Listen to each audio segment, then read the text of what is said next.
Hi! Magandang hapon. Today is Friday. So before we start doing my errands dito sa loob ng bahay, mag-get ready with me muna ako. Alam mo, may napanood kasi akong video na pag tinatamad ka and then medyo na-stress ka sa buhay-buhay mo, mag-post ka lang and then itry mong magpaganda, mag-ayos ka sa sarili mo. Suotin mo yung damit na na tawag nito na komportable ka.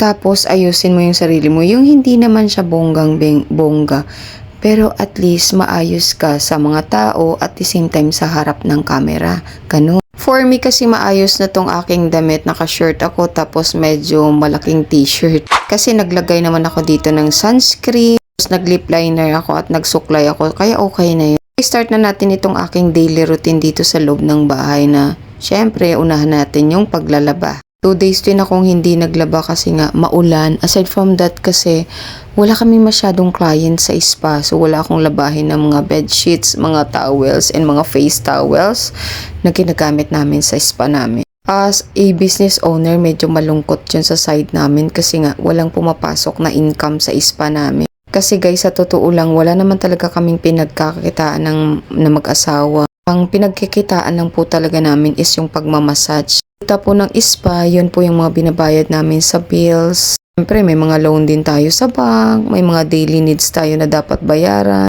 Yan yung mga monthly bills natin dito sa bahay, like bahay, tubig, kuryente, wifi, anything. Well, as siyempre, bayad din ng mga therapies natin. Pero on the other hand naman, kahit papaano nagsusurvive naman kami. This time kasi medyo, alam mo na dito kasi sa Pilipinas, parang grabe, alam mo yung nangyayari ngayon. Napakataas na mga bilihin at especially yung kuryente talaga. Yun kasi nagpapahirap sa amin ng mga negosyante. Actually, hindi lang negosyante, kahit yung mga ordinaryong mga Pilipino at manggagawa, nahihirapan talaga. Pero ang nakakatuwa lang kasi sa mga Pinoy is kahit mahirap ang buhay, nakikita mo pa rin na nakasmile pa rin sila. Kahit katulad ko, kahit alam mo na marami tayong binibitbit na problema dito everyday sa loob ng bahay, pero nagagawa ko pa rin gumawa ng videos, nagagawa ko pa rin gumawa ng content yung daily routine ko dito sa loob ng bahay. Sa totoo lang kasi guys, syempre, pangarap ko talaga, sabi ko nga sa sarili ko, pangarap ko ang monetization. Sino bang content creator ang hindi nangangarap mamonetize? Lalo na sa katulad ko na housewife, na wala naman akong pinagkikitaan. Although meron kaming spa, pero sapat lang yun sa mga daily needs namin. Aside from that, yung mga bills and payments namin. A housewife kasi, especially ngayon, na medyo crisis tayo. Ang sarap kasi sa pakiramdam na bukod sa nakakatulong tayo dito sa loob ng bahay, ay kahit paano nakakapagbigay tayo ng kahit maliit lang na kita. Especially in terms of bills, makakatulong tayo sa partner natin. Kaya ito talaga, sinisikap ko talaga itong aking monetization dito sa YouTube at the same time sa Blue App. Alam mo, kahit yung Black App ngayon guys, sobrang hirap na rin talaga kumita. Pero sige lang, tuloy-tuloy pa rin talaga, especially sa katulad ko na, alam mo, nakita nyo naman yung aking account.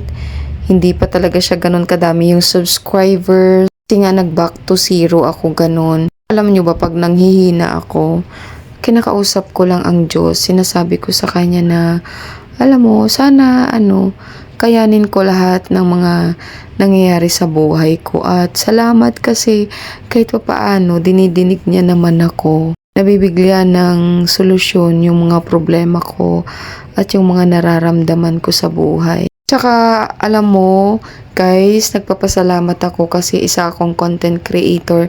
Kahit papaano, nakakagawa ako ng content na sana makakapagbigay din ng inspiration sa mga subscriber ko sa lahat ng social media platform. Sana yung mga nanonood sa akin ay ma-inspire din sila.